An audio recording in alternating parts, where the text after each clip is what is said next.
Hello and welcome to the Cultural Diversity and Occupational Therapy online course. My name is Melisa Kaye and I'm your instructor. This short video acts as a companion piece to the assignment entitled Cultural Immersion Site Visit. Now, the first thing to know about this assignment is that in learning anything about a new culture, one of the best ways to do so is to experience it. And as the name suggests, you're going to immerse yourself in an event that takes place amidst members of another culture different than yours, and then report back on it. So the first thing that you need to do is to pick an event and a culture and plan for it. This can happen very early in the semester. Now, I know that some of you live in very heterogeneous communities, and so finding folks from another culture and events to attend will be pretty easy. Others of you may live in much more homogeneous cultures, and that makes it a little bit more challenging to find members of another culture and an event to attend. That's why it's super important that you start planning for this right away, very early in the semester. Now, the other piece, however, is that you actually want to wait as long as you can to attend the event, because the longer you wait, the more information you're going to have from the class in terms of cultural awareness and information, readings, input from your peers, etc. So plan early, attend a little bit later on. Now, there's a variety of places you could go. You could go to a religious event, a coming of age ceremony, a wedding, a festival. I kind of discourage visits to restaurants unless it's sort of a last resource or something special is going on at that restaurant.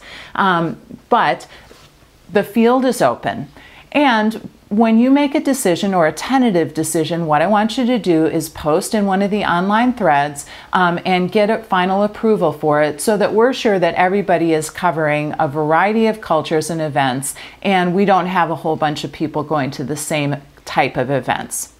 So go to the event. While you're there, you're going to be experiencing whatever is happening. You may be a participant, you may be an observer. While you're at the event, it's going to be important for you to actually talk to somebody who is participating in the event or attending the event and belongs to that culture. You might also bring along what's called a cultural interpreter. Now, what that means is somebody who belongs to that culture and kind of can help you, as the name implies, interpret what's happening at the event. That's not necessary, but it can be helpful. So attend the event, talk to someone who's there, at least one person. How long do you have to stay at the event? Well, you have to stay long enough so that you actually have that feeling of being immersed in it. And some events, like a particular wedding ceremony, may go 8 or 10 hours. Another ceremony may go, a weekly religious service may go for 45 minutes or an hour. So it really depends on your particular event. What you're going to do after that is a write-up in the form of a paper that you'll post online, as with your other assignments. Now, this write-up has 6 parts. For specific instructions, I want you to refer back to your written instructions, but I'll go through them very briefly. There's an introduction where you just introduce the site and the cultural group. The second is your experiences. So what was your role during the visit? Were you a participant? What were your emotions like during the visit? What did you think about during the visit? Did you compare this with something that you've already experienced?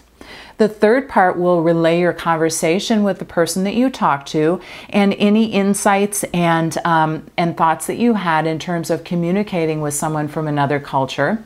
The fourth is the new learning. So what happened? What surprised you? What reinforced what you already knew? What contradicted what you already knew? The fifth part is your recommendations. So would you recommend that other people attend an event of this type or not? And what could they be prepared for? And then your sixth part is your references. This can include information that you gathered before you went to the event to kind of prepare yourself. And if you don't have a cultural interpreter, you might consider that as a way to preparing for the event. And any brochures or websites or anything else that you gathered in preparation or to confirm what you saw at the event afterwards.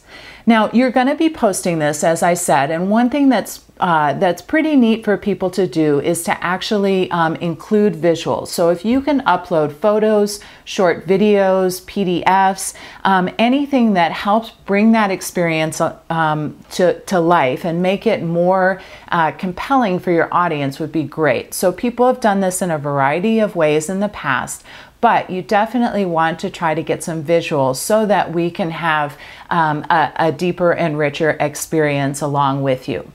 Once it's posted, you'll be making comments about it. Others will be commenting on your site visit, and you can give some feedback on how it was for you.